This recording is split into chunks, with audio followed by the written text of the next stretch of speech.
Hola, hola, hola. Voy a hablar esta vez acerca de un tema que dejé como medio inconcluso o como solo la primera parte en otro video, que tiene que ver con el trasfondo de por qué la propaganda progresista y las políticas de género, las políticas identitarias de género existen, para qué existen, por qué existen, cuál es el trasfondo, hacia dónde va, si esto es Calergi, si qué. Si esto es una teoría de la conspiración o qué. No, yo no creo en las teorías de la conspiración, pero sí creo que hay cosas que van hacia un punto determinado y basta la simple observación. Por ejemplo, yo creo que hay que retrotraerse por lo menos hasta 1938, 39, para entender el fenómeno actual que vive el mundo occidental.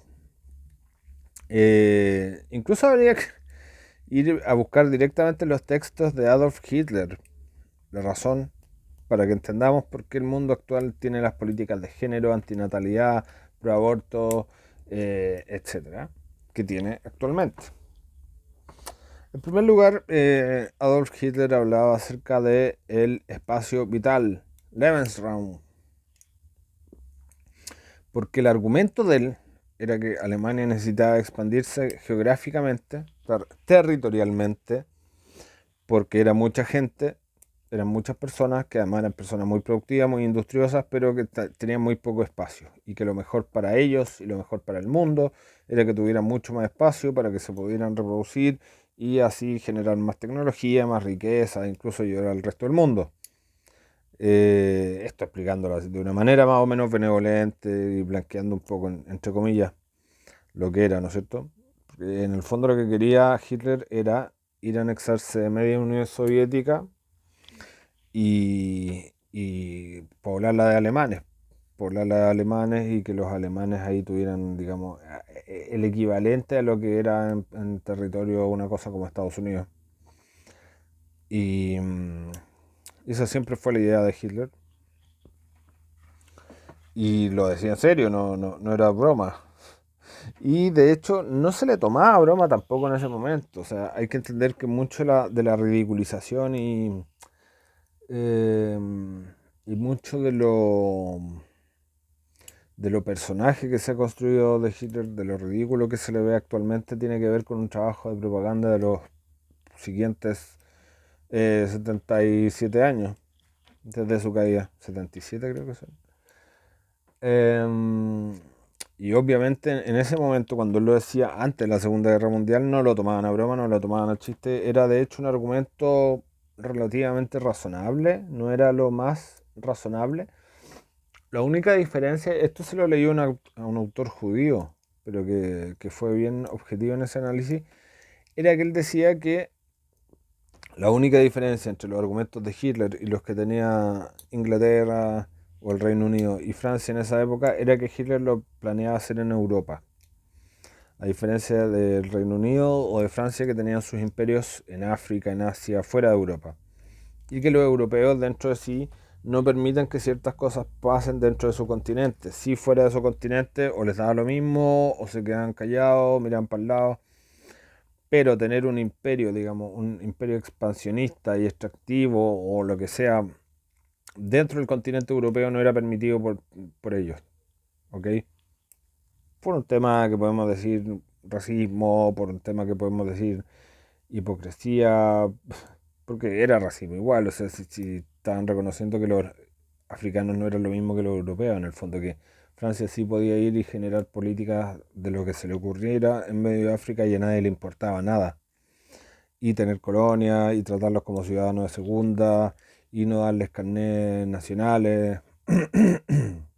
Incluso en países como Argelia, que su población obviamente no es negra, los franceses tenían dos o tres tipos de estatus legal para la gente. O sea, estaban los franceses, los pinoirs, los colonos franceses, luego estaban los judíos, que tenían un estatus intermedio, y la población local o indígena. Le llamaban indígena a pesar de que no eran indoamericanos, por supuesto, pero era el común uso de la época. Los españoles tenían algo parecido en Marruecos, en la parte norte de Marruecos que ocupaban, Y bueno, los marroquíes tampoco eran, efectivamente, no son gente oscura, y mucho menos los del norte de Marruecos, bereberes, muchas veces pueden ser hasta más claritos que muchos españoles. Pero todo esto se entendía como una división arbitraria que siempre han tenido los europeos con respecto de lo que es Europa y de la civilización y de lo que es el resto, ¿no es cierto? Prosigo. Luego de que Adolf Hitler utilizara estos argumentos, y lo utilizara muchas veces, para, para decir que tenía derecho natural prácticamente a conquistar media Europa, y especialmente Europa del Este, ¿eh? No tanto Europa Occidental, porque dentro de esos mismos argumentos se entendía que era un territorio súper poblado o muy poblado y que estaba siendo bien utilizado, etcétera, pero no así Europa del Este. Entonces él decía que en Europa del Este Alemania tenía, digamos, un derecho natural, una especie de potestad, un derecho inventado por él, de ir y tomarse la mayor cantidad de territorios, porque sí, porque estaban siendo subutilizados en el fondo, y que los eslavos no daban para eso. Ok, entonces, ¿a qué va todo este preámbulo de hablar de Hitler? Es que después de la Segunda Guerra Mundial, o al término de la Segunda Guerra Mundial, se entendió por parte de los ganadores que uno de los problemas grandes que había, y que también había sido un argumento de Mussolini, ojo, Mussolini, para ampliar sus territorios coloniales en África, había dicho que también que era un país muy poblado, etcétera, que necesitaba colocar población en otros lados. Un argumento bien usado en esa época, también por los ingleses en diferentes momentos. Los ingleses efectivamente llevaban mucha gente pobre, por ejemplo, a Australia, y esa gente prosperaba porque tenía mayor capacidad, mayor disposición de territorio, de terreno, para hacer agricultura, para hacer lo que sea. En el fondo fue relativamente exitosa, y esa misma experiencia australiana fue la que llevó a los otros países a querer imitarlos. Ahora el punto es el siguiente, y tiene que ver con que posteriormente a la derrota alemana y la derrota del eje en la Segunda Guerra Mundial, lo que hicieron los ganadores fue decir, ok, acá hay un problema objetivo, que era que estos países se consideraban sobrepoblados y por lo tanto necesitaban expandirse. Japón también tenía ese mismo argumento, ojo también con eso. Entonces, ahora lo que vamos a hacer es, a los derrotados principalmente, desincentivarlo en su natalidad, no castigarlo económicamente como habíamos hecho en el Tratado de Versalles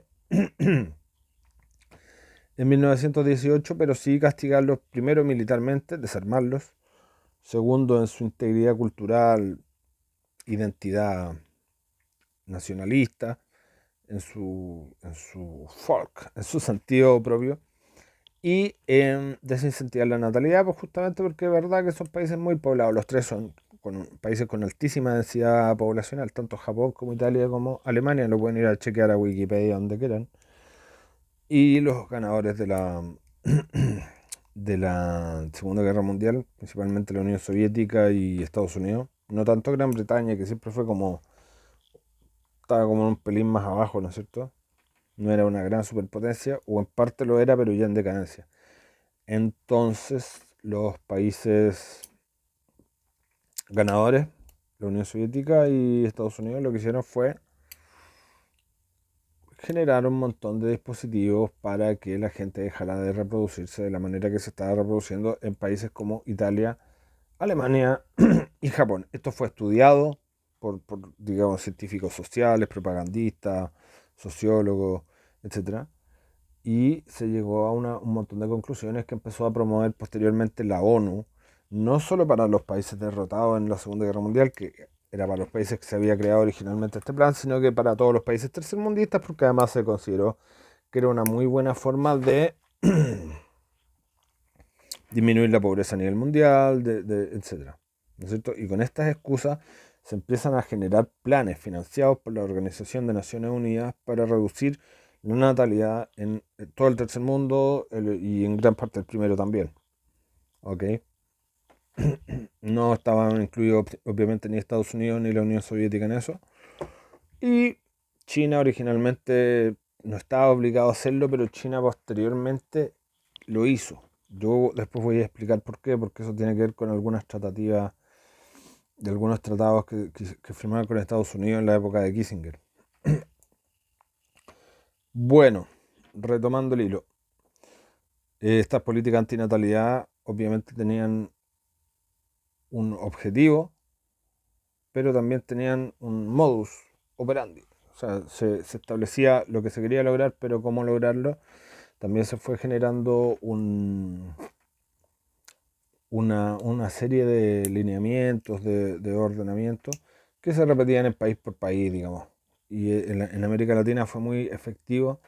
Y en América Latina los países fueron bastante resistentes, sobre todo los países que eran más conservadores, históricamente los países centroamericanos, Colombia, Venezuela. Esto llegó mucho más rápido a Argentina, Uruguay.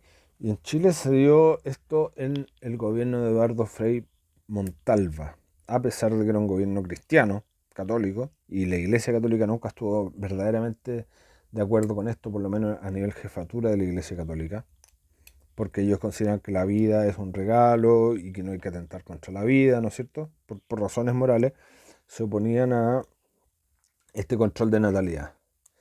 Y en el gobierno de Frei Montalva se aprueba los anticonceptivos en Chile. Obviamente antes de eso existían condones y había otras formas de hacerlo, pero se comenzó con una campaña gigante de anticoncepción, ¿no es cierto? Se repartía a destajo, y con anticonceptivos que en esa época eran fuertísimos, no eran nada que ver con lo que existe ahora, que en muchos casos dejaban a las mujeres infértiles para siempre.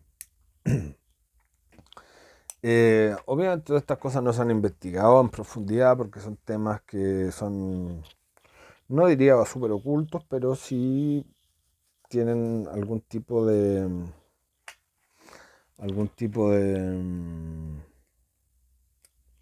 desinterés por parte de la prensa oficial y por parte de los medios en general, porque digamos no consideran que sea relevante, que haya más o menos gente a los medios en sí, no lo ven a largo plazo. Entonces no, Pinochet sí este tipo de cosas las intentó corregir, pero siempre hubo una purga, o sea, perdón, una pulseada interna dentro del gobierno de Pinochet, porque obviamente habían personajes que eran del índole neoliberal, muy relacionados con el FMI, con entidades internacionales que los presionaban para seguir estas políticas, y al mismo tiempo habían otras personas de carácter nacionalista o irredentistas, personas conservadoras también, filosóficamente conservadoras, que no estaban de acuerdo con este tipo de cosas y que, de hecho, en general yo diría que Pinochet fue más bien un gobierno pro natalidad, a pesar de que no tuvo medidas tan explícitas en ese sentido. Por lo menos si uno analiza la curva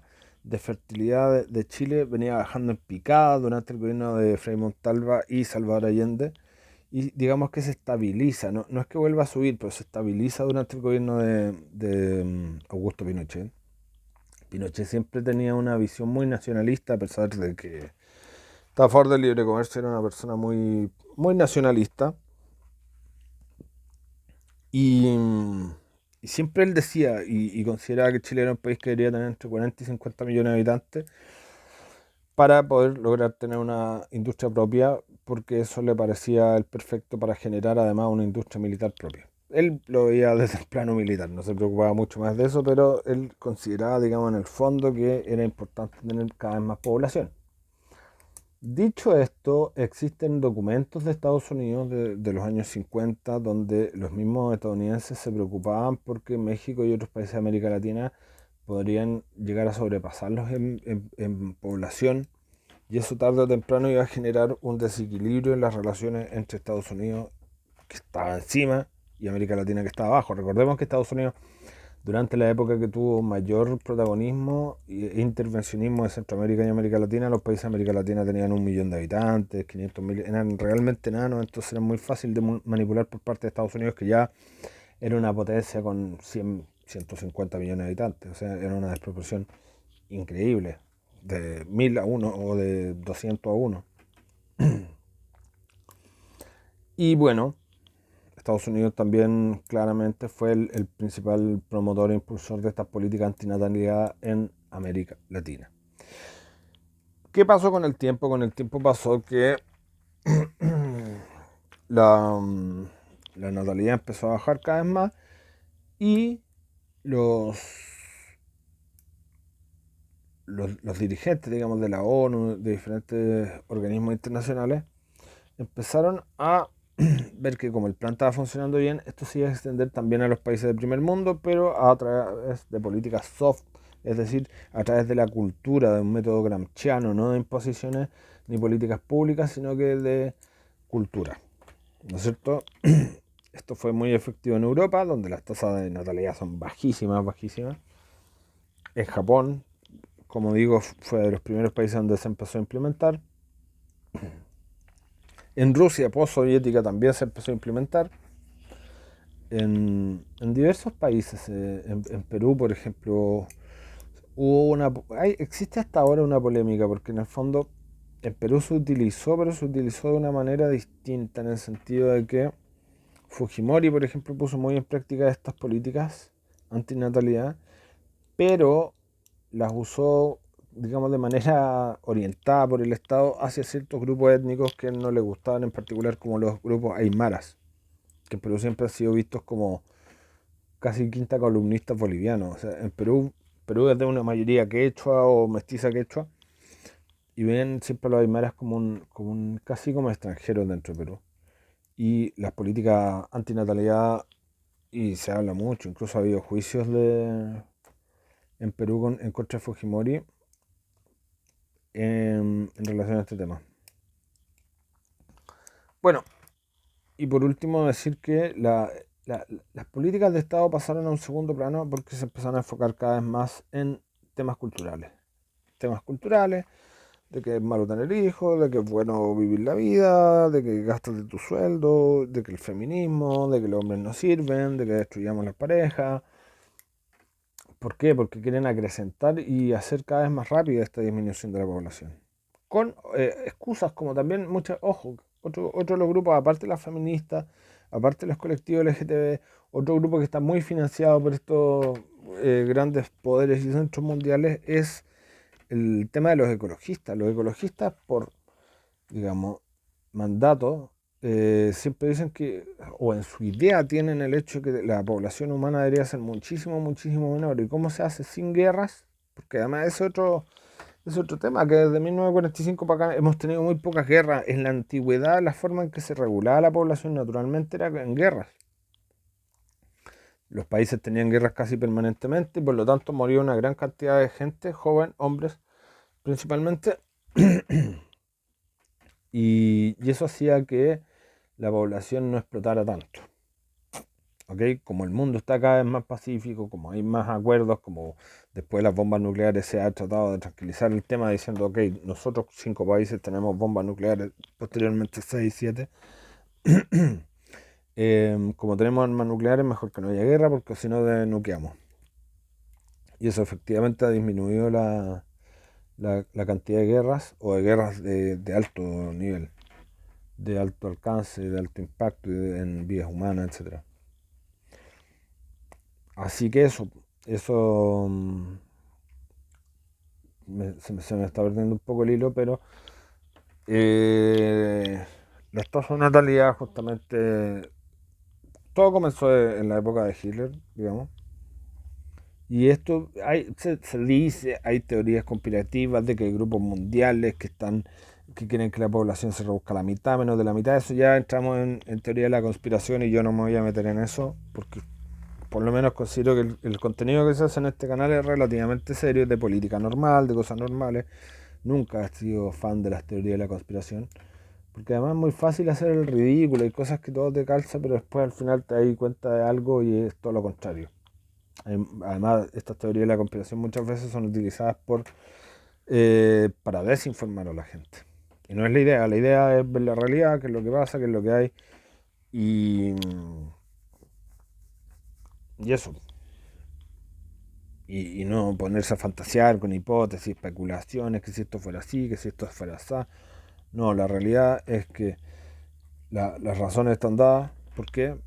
Sobre todo si uno se fija en los países perdedores de la Segunda Guerra Mundial son los que tienen las peores tasas de reemplazo de población, las peores tasas de natalidad en la Unión Europea. Eso es un hecho.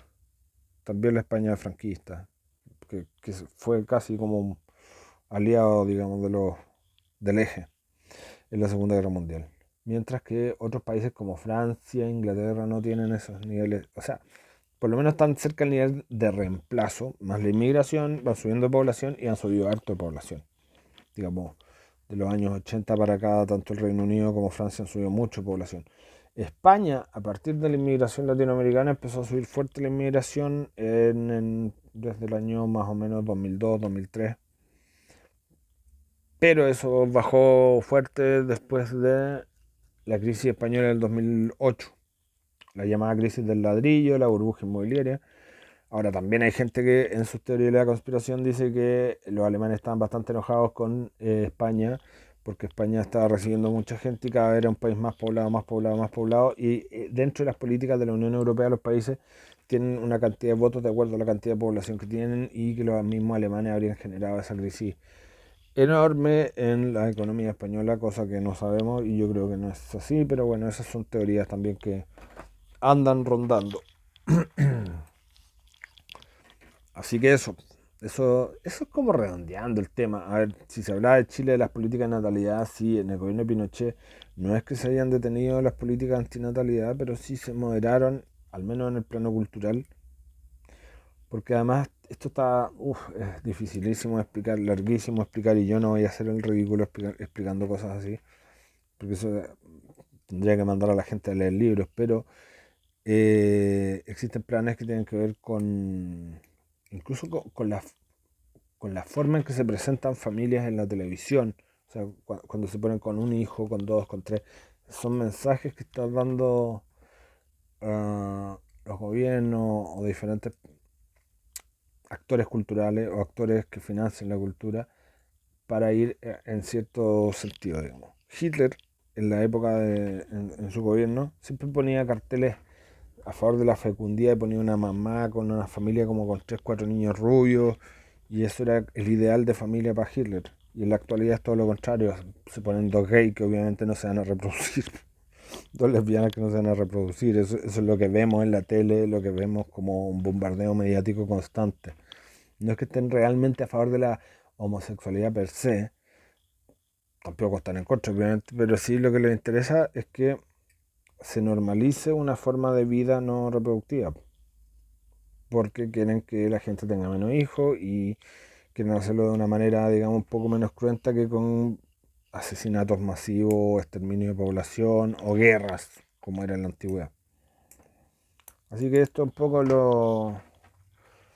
la idea del tema. Otro día hablamos de la inmigración, del plan Kalergi, y hay mucho fake también en este tipo de cosas. Hay mucha gente que se pone a inventar teoría de la conspiración que no tiene ni pie ni cabeza, pero que